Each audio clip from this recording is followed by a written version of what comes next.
수요 예배에 나오신 사랑하시는 성도님들을 주님의 이름으로 축복하고 또 환영합니다. 우리 좌우 앞뒤에 성도님들하고 같이 인사를 나눠볼까요? 당신을 보니 봄이 온 것 같습니다.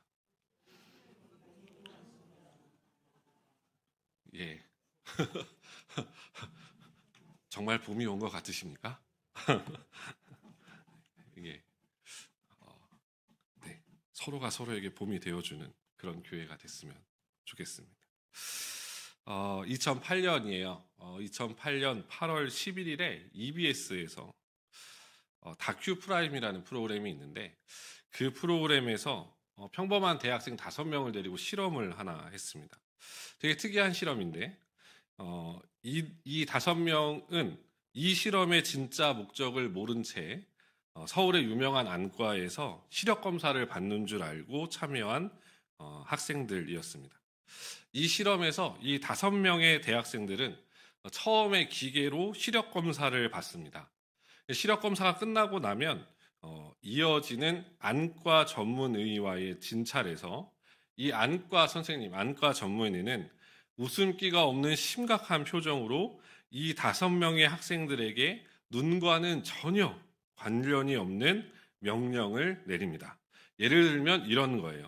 자, 혀를 빼보세요. 그리고 그 혀 끝을 코끝에 대보세요.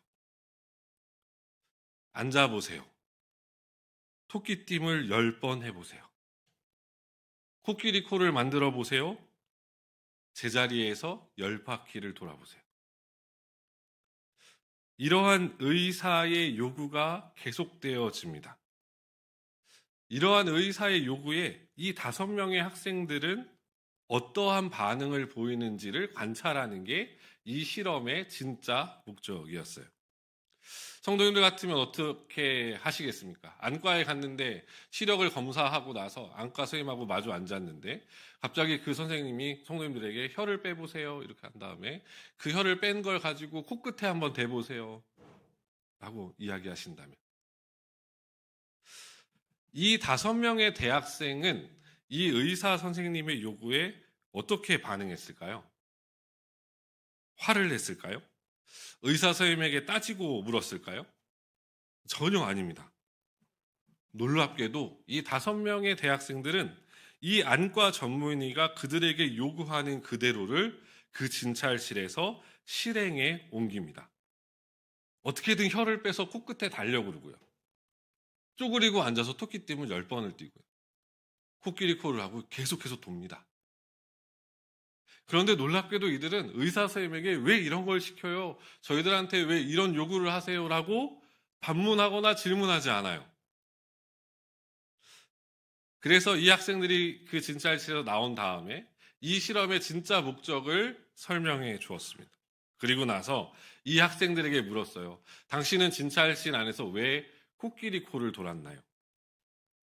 그때 이 학생들이 뭐라고 대답했냐면 의사 선생님이 전문가이시기 때문에 그랬습니다. 라고 대답해요. 전문가라는 것이 주는 권위에 이들은 별 생각 없이 그 행동들을 시키는 대로 했던 겁니다. 사랑하는 성도님들, 세상의 의사의 이야기에도 이렇게 의심 없이 따르는데 이 모든 생명의 창조자이시고 구원자 되시는 예수님의 말씀을 우리는 얼마나 따르고 있을까요? 예수님의 권위를 인정하고 그분을 고백하는 삶이 우리 가운데 얼마나 이루어지고 있을까요? 이 마가복음의 저자인 마가는 예수님께서 사역을 시작하시면서 하나님 나라를 선포하시고 그의 제자들을 갈릴리에서 부르신 다음 제자들과 함께 가버나움으로 돌아오셔서 예수님의 대표적인 사역, 가르치시고 전파하시고 병과 약한 것을 고치신 사역의 모습을 1장 21절부터 39절까지 해서 보여줍니다.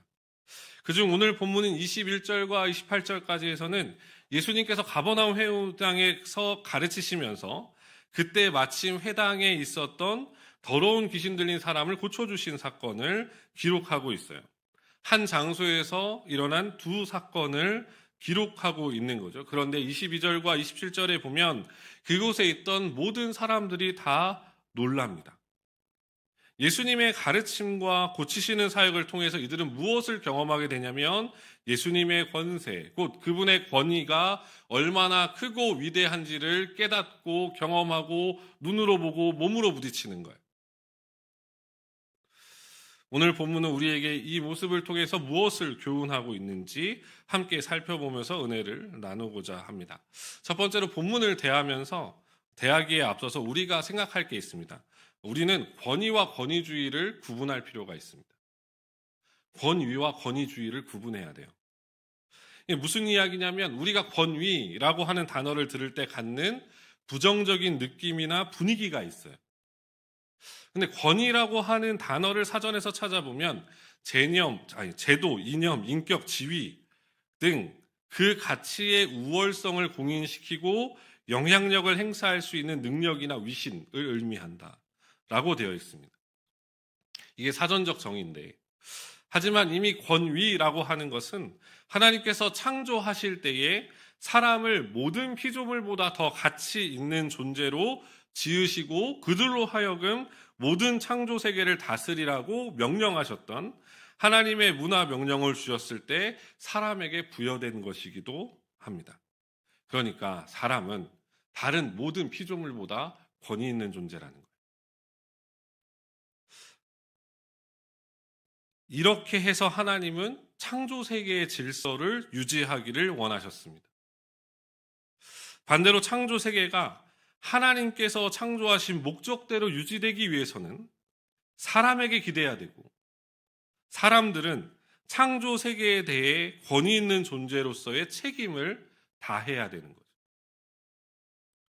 이러한 원리는 성경 곳곳에서 발견됩니다. 하나님께서 세우신 두 개의 기관인 가정과 교회의 질서를 유지하기 위해서 하나님께서는 가정에는 가장이라고 하는 존재들을, 교회에는 목사와 장로들을 세워서 그들에게 권위를 부여하십니다.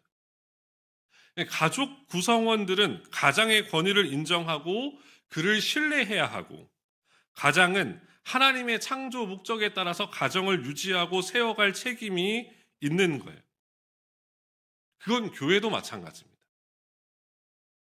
제가 지금 말씀드리고 싶은 건 무엇이냐면 권위가 존재하는 이유와 목적입니다. 그것은 곧 공동체의 질서이자 책임과 신뢰입니다. 권위는 질서와 책임과 신뢰라고 하는 두 가지의 목적을 가지고 이루어져요. 그 권위가 정상적이지 못할 때 무엇이 발생합니까? 질서가 무너져요. 혼란스러워집니다. 그것은 개인도 마찬가지고 공동체도 마찬가지입니다. 우리는 그것을 이미 경험하며 살고 있습니다. 사람들이 무분별하게 개발할 때 환경은 파괴되고, 그 환경의 파괴됨으로 인해 창조의 질서는 어긋나게 되죠. 그로 인해 사람들은 자연재해를 맞이하게 됩니다. 이러한 권위의 이유와 목적은 사람들이 구성한 세상과 사회 공동체에도 마찬가지입니다. 사람들은 권위를 획득하기 위해서 애를 씁니다. 가장 대표적인 게 학위 같은 거겠죠.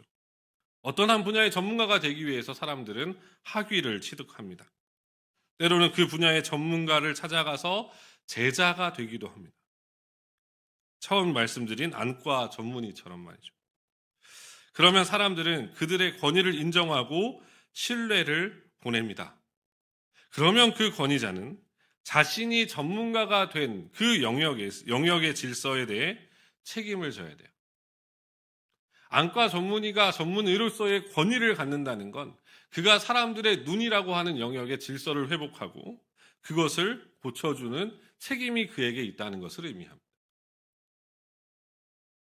여기서 자신은 책임을 지려 하지 않고 권위만을 행사하려 할 때 이것은 권위주의가 됩니다.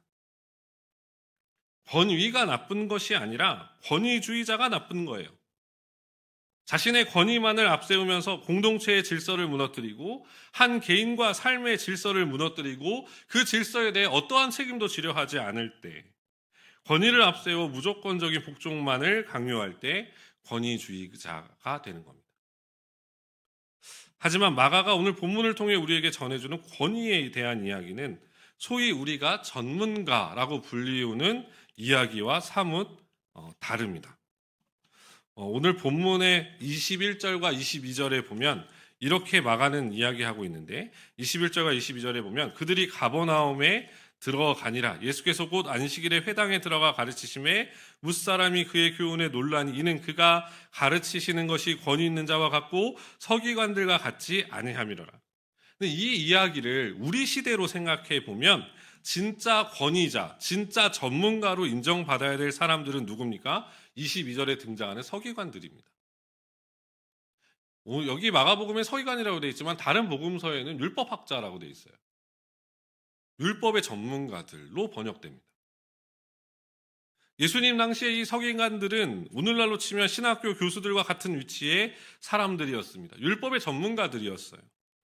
그런데 나사렛 출신의 목수, 그것도 어떤 율법 선생의 제자도 아니었던 예수님께서 안식일에 회당에서 가르치셨을 그때에 그 가르침을 듣고 있던 모든 자들은 그 말씀의 권위 앞에 압도당합니다. 왜 그렇습니까? 모든 만물의 창조주이시자 시작이신 예수님께서는 권위 그 자체이시기 때문입니다. 그로부터 모든 권위가 흘러내려가는 거예요. 그분의 권위로부터 이 땅의 모든 권위가 시작되기 때문에 그렇습니다. 그러기에 우리가 이 본문을 대하면서요, 우리 자신에게 반드시 던져보아야 할 중요한 질문이 있습니다. 그것이 무엇이냐면 나는 예수님의 권위를 인정하며 사는가 하는 거예요. 나는 예수님의 권위를 인정하고 있는가? 나는 예수님의 말씀과 가르침의 권위를 인정하며 살고 있는가 하는 겁니다. 오늘 기록된 마가복음의 기록 전개의 순서를 잘 생각해 보세요. 예수님께서 마가복음 예수님께서 공생의 사역을 시작하시면서 하나님 나라를 선포하시고 그 하나님의 나라를 홀로 펼쳐가시는 것이 아니라 갈릴리의 어부들을 제자로 삼으시고 제자들과 함께 선포하신 하나님의 나라를 확장해 가십니다. 그 하나님의 나라가 확장되어져 갈 때 어떤 일들이 벌어지냐면 무너진 질서들이 회복돼요. 한 개인의 삶이 회복되고 한 공동체의 삶이 영적으로 깨어지고 부서졌던 질서들이 다시 하나님의 창조의 목적대로 바르게 세워져 가기 시작합니다. 그것을 단적으로 보여주는 예가 무엇이냐면 오늘 본문에 기록되어 있는 회당에 있었던 더러운 귀신 들린 사람의 예예요. 이 사람의 영적인 질서는 완전히 무너져 있잖아요. 예수님께서는 이 질서를 다시 회복시키시는 거예요. 누구의 권위로요? 예수님의 권위로.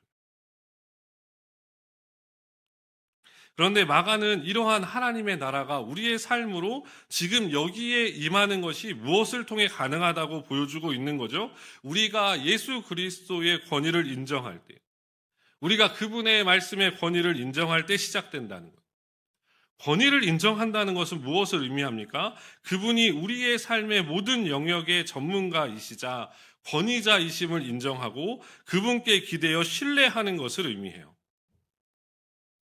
그분의 가르침과 말씀이 우리의 삶에 가장 바르고 합당하며 지금 나를 지도하고 인도하는 길임을 믿고 따르고 신뢰하는 겁니다. 오늘 우리는 포스트 모더니즘이라고 하는 시대를 훨씬 지나온 시대를 살고 있습니다. 그래서 이제는 권위가 어떻게 되는 시대를 살아가고 있냐면 해체되어져 가는 시대를 살고 있어요. 권위가 해체되어져 간다라는 표현이 100% 나쁘고 잘못된 일이라고 말할 수 없고 동시에 100% 좋고 잘하는 일이라고도 말할 수 없는 것이 우리의 사회이자 세상입니다. 잘못되거나 부정한 방법으로 기득권이 된 권력과 권위는 해체되어져야 합니다. 그러나 부모의 권위, 스승의 권위, 어른으로서의 권위, 목회자의 권위 등과 같은 권위는 해체되어지는 것이 아니라 도리어 회복되어져야 하는 숙제를 안고 있는 것이 오늘 우리가 사는 세상이자 시대인 거예요. 그러나 무엇보다도 우리 시대에 회복되어야 될 권위는 무엇이냐면 말씀의 권위입니다. 하나님의 말씀의 권위가 회복돼야 돼요. 오늘날 하나님의 말씀도 성도들에 따라 그 권위가 좌지우지 되는 경우들을 종종 보게 됩니다. 때로는 하나님의 말씀의 권위가 말씀을 전하는 사람에 따라 달라지는 경우들도 보게 됩니다. 어느 순간 설교는 듣는 것에서 평가되어지는 것으로 바뀌어버렸고, 성도들의 기분이나 상황에 따라 실천되어지기도 하고 실천되지도 않는 선택사항이 되어버리는 일들이 생겨나게 되었습니다. 하나님의 말씀이 점점 선택상황이 되어져 가는 이 시대 속에서 우리는 우리 자신을 긴급하게 점검해 보아야 합니다. 정말 내 안에 하나님의 말씀에 대한 권위가 살아있는가? 나는 그 말씀의 권위를 존중하고 그 말씀의 권위를 인정하고 고백하며 살고 있는가? 22절에 보면 무사람이 놀라니라고 번역되어져 있는데 여기서 놀라다라고 하는 단어를 보면 헬라어로 에크플레소라고 얘기합니다. 여기서 에크라고 하는 단어는 밖을 의미하고 플레소라고 하는 단어는 치다입니다. 치다. 그러니까 이 단어의 원래적인 표현은 뭐냐면 갑작스럽게 예기치 못하게 한 대 맞는 겁니다.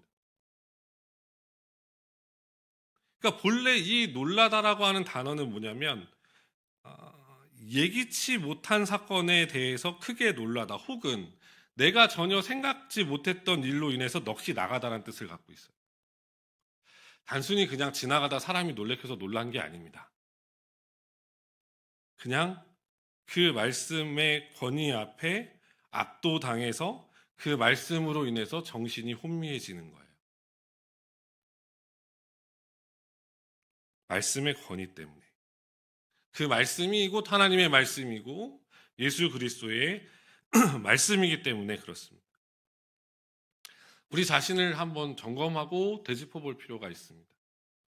정말 우리는 하나님의 말씀 앞에 그렇게 정신이 혼미해질 정도로 그 말씀 앞에 압도당하는 우리의 모습이 있는가? 그 말씀 앞에 우리의 마음이 무너져 내리고 그 말씀 앞에 겸손히 엎드리고 있는가? 27절에 보면 사람들이 놀랐다라고 하는 표현이 한 번 더 나옵니다. 여기서 쓰인 헬라어는 22절에 쓰인 헬라어 단어와 달라요. 22절에는 에크플레소라는 단어가 쓰였지만 27절에는 담베오라는 단어가 쓰입니다. 이 담베오라고 하는 27절의 단어는 22절의 단어보다 훨씬 더 강한 의미가 있습니다. 여기서 쓰여져 있는 담베오는 어떤 한 공동체가 어떠한 일이 꿈에도 이건 일어나지 않을 거야 라고 했는데 그 일이 실제로 일어났을 때 쓰이는 단어가 담베오입니다. 그래서 27절에 서로가 어떻게 했다고 얘기하죠? 서로가 다 물어봤다고 얘기해요. 어떻게 이런 일이 일어날 수 있지? 사랑하는 성도님들, 귀신도 예수님의 말씀에 복종하고 떠나갑니다. 그에 비해 하나님의 자녀된 우리, 예수님의 제자로 살아가는 우리는 지금 그 예수님의 말씀을 어떻게 듣고 읽고 대하고 있는지 우리 자신을 한번 되짚어 보셔야 됩니다. 바라기는 우리 가운데 다시 말씀의 권위가, 말씀의 자리가, 말씀의 능력이 회복되기를 간절히 소망합니다. 이 말씀을 마지막으로 대하면서 우리는 이 예수님의 권위를 위임받은 공동체를 기억해야 돼요. 그것이 무엇이냐면 교회입니다.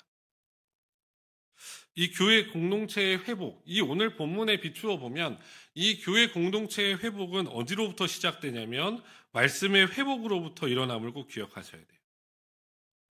마태복음 28장 18절부터 20절에서 예수님께서 이렇게 말씀하세요. 예수께서 나와 말씀하여 이르시되 하늘과 땅의 모든 권세를 내게 주셨으니 그러므로 너희는 가서 모든 민족을 제자로 삼아 아버지와 아들과 성령의 이름으로 세례를 베풀고 내가 너희에게 분부한 모든 것을 가르쳐 지키게 하라. 볼지어다 내가 세상 끝날까지 너희와 항상 함께 있으리라. 하늘과 땅, 곧 모든 피조 세계에다가 보이지 않는 모든 세계까지 포함해서 유일한 권세자이자 권위자이신 예수님께서 너희라고 불리우는 그의 공동체인 교회에게 부탁하신 말씀입니다. 모든 민족을 예수의 제자로 삼는 것, 그 예수의 제자들을 가르쳐 지키게 하는 것, 그보다 더 앞서는 교회 공동체의 사명은 없습니다. 그러나 이 일은 우리의 열심으로서만 가능한 일은 아닙니다. 이 일이 언제 시작되고 언제 가능해집니까? 그 공동체 안에 말씀이 회복될 때예요. 본래 말씀이, 본래 성경이 의도했던 교회의 모습을 회복해 갈 때, 교회 공동체가 끊임없이 말씀에 자기 자신을 비추며 교회 공동체를 점검하고 비추어 완벽한 교회가 아니라 날마다 온전한 교회를 세워져 나갈 때 이루어지는 일임을 기억하셔야 됩니다. 따라서 교회 공동체는 그 무엇보다도 그 공동체 안에 말씀의 권위를 회복하는 일에 힘써야 됩니다. 말씀을 가르치고 듣고 배우며 사모하는 일에 온 성도가 한마음 한뜻이 되어야 됩니다. 열심을 내고 열정을 내야 합니다. 말씀을 맡은 자들에게 말씀을 가르쳐 달라고 해야 하고, 말씀을 읽고 묵상하며 이해되지 않는 부분들이 있다면 목회자들을 쫓아다니면서 물어보셔야 합니다. 함께 말씀을 듣고 배우고 깨달아 갈 때, 그리고 그 말씀대로 살아가기를 격려하고 서로 응원하며 함께 그 말씀에 순종해 갈 때, 교회 공동체는 거룩이라고 하는 구별된 모습을 세상 앞에 보여주는 겁니다.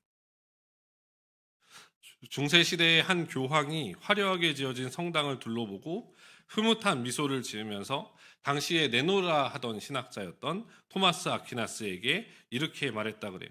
바야흐로 이제 우리는 은과 금은 내게 없거니와 이런 궁상맞고 구차스러운 말은 더 이상 하지 않아도 될 것 같습니다. 이 말을 들은 토마스 아퀴나스가 이렇게 대답했다 그래요. 교황님 말씀이 맞습니다. 하지만 우리는 더 이상 나사렛 예수의 이름으로 일어나 걸으라 이 말도 동시에 못하게 되었습니다. 교회가 자랑하는 것, 교회 공동체가 내세우는 것은 화려한 겉모습이 아닙니다. 그 교회 공동체 안에 살아 움직이는 말씀의 역사, 하나님의 말씀의 능력이에요. 코로나 이후 교단들, 교회들마다 회복과 부흥에 대해서 소리 높여 외치고 있습니다. 계속해서 교회 현장 예배 인원이 얼마나 회복되었는가, 교회 학교 출석이 얼마나 회복되었는가 통계와 수치들이 교단마다 계속해서 발표되고 있습니다. 물론 이것도 중요한 일입니다. 그러나 진정한 교회의 회복은 말씀의 회복에 달려 있음을 기억하셔야 됩니다. 복음의 회복이 다시 교회로부터 충만해져야 합니다. 말씀이 교회로부터 충만해져야 하고 교회로부터 그 말씀이 흘러나가야 됩니다. 바라기는 우리 숭인교회가 말씀이 회복되는 교회, 말씀의 권위가 날마다 고백되어지고 삶 속에서 실천되어지는 거룩한 공동체 되기를 주님의 이름으로 축복합니다. 말씀을 정리할게요. 사랑하는 성도님들, 분명 사람의 말과 이야기들은 때로 확인도 필요하고 점검도 필요하고 수정도 필요할 때가 있습니다. 설령 그 사람이 그 분야의 전문가이고 권위자라 할지라도, 아무리 뛰어난 학자라 할지라도 말이죠. 그러나 하나님의 말씀은 우리에게 확인이나 점검이나 수정을 필요로 하지 않습니다. 우리에게 하나님의 말씀이 들려짐은 그 말씀을 재단하고 평가하라고 우리에게 그 말씀을 들려주시는 것이 아닙니다. 도리어 들려지는 그 말씀 앞에 그 말씀의 권위를 인정하고 그 말씀하신 예수님을 인정하고 그분의 가르침과 그분의 일하심을 따라 걸어가라고, 순종하라고 우리에게 그 말씀이 들려지는 거예요. 오늘 본문 24절에서 악한 귀신은 예수님을 향해 이렇게 말하는 것을 볼 수 있습니다. 나는 당신이 누구인지 압니다. 당신은 하나님의 거룩한 자이십니다. 그러나 당신이 나와 무슨 상관이 있습니까? 다 알아요. 누구신지 다 알아요. 근데 당신이 저와 무슨 상관이 있습니까? 어쩌면 오늘 우리의 신앙의 모습은 이와 같지 않을까. 사랑하는 성도님들, 예수님을 인정하시고 고백하십시오.